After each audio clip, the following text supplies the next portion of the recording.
E aí, Emerson, suas palavras?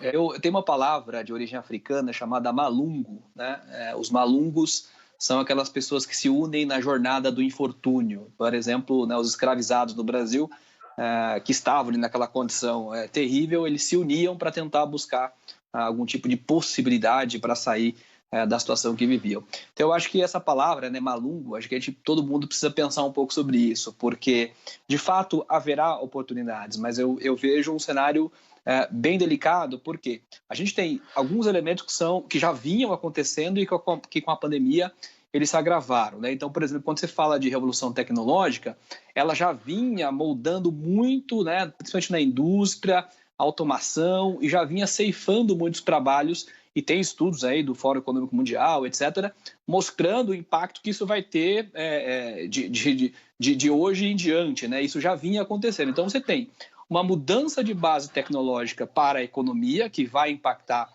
muito trabalho, e a gente, olhando para o passado, a gente sabe que nesses momentos também surgem novas possibilidades, mas a gente ainda não as enxerga.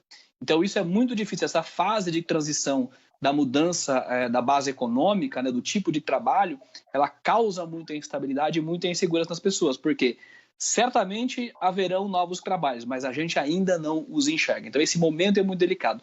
E com a pandemia, você tem a redução da economia, e reduzindo a economia se reduz também a possibilidade de trabalho.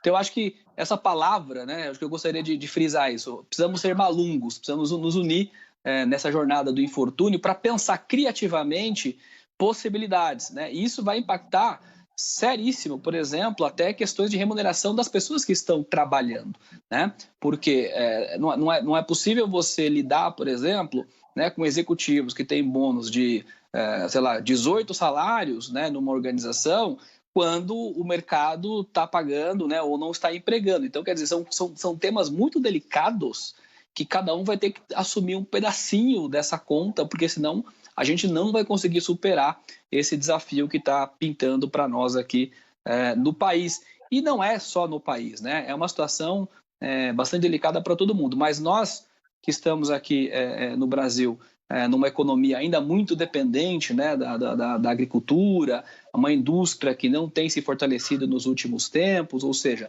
nós temos questões aqui muito particulares e a gente não está acompanhando, como estão aí os países mais desenvolvidos, essa questão dessa modificação da base do trabalho. Então, a gente tem bastante desafio e a palavra que eu deixo é malungos. Precisamos todos ser malungos nesse momento. Malungos. Nossa, que interessante. Eu nunca tinha ouvido falar essa palavra e o significado também é muito expressivo no sentido e nesse contexto que a gente conversa aqui, né?